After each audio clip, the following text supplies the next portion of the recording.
Така, сега е време да видим в тасалата питка, да я намажем. Да я намажем с яйчицето и да я сложим да се опече. Това вече представлява в тасалата питка. Ето я. Нашата никоденска питка. Това е тя. Питката на бачи Добри. Ето я. Малко по-привтаса ми се струва, но пържих риба, пекох риба. Ето го и Шаро Баро. Къде е той? Я да го видим. Ето го Шаро. Готов. Опънал кокълцата в тавичката. Пангасио сал пържен.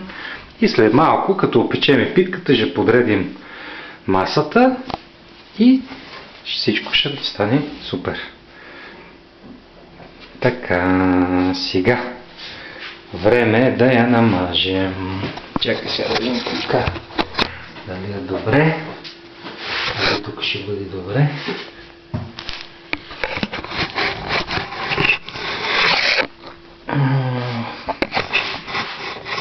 Така. Сега с вълшебната чепчица. Така. Двете жълтъчета. След готови даже ще вземем малко олио да сложим. Няколко капки. Да стане малко по-влажничко да сместа. Разбиваме ги хубаво двата жълтъка. Така. И започваме така да я мажем.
Така.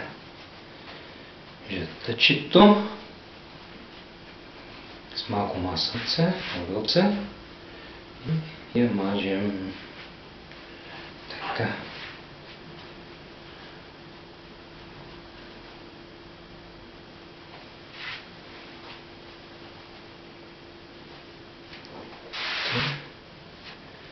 Чечетата.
Почти сме готови.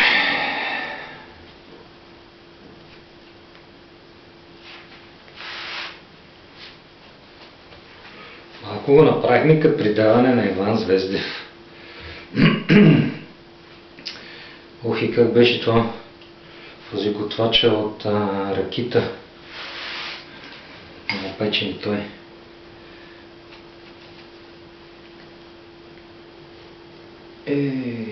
Как му беше? Така. Горе-долу това е положението. Почти всичкото яйце изразходихме. Навсякъде мина чепчицата, намазахме. Така.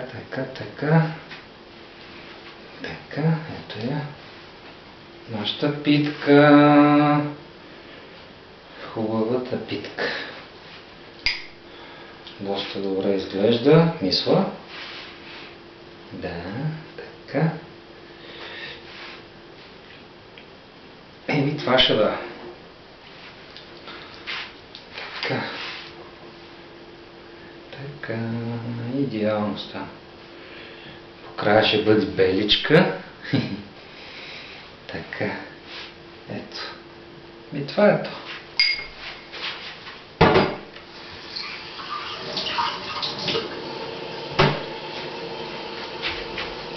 Така, сега...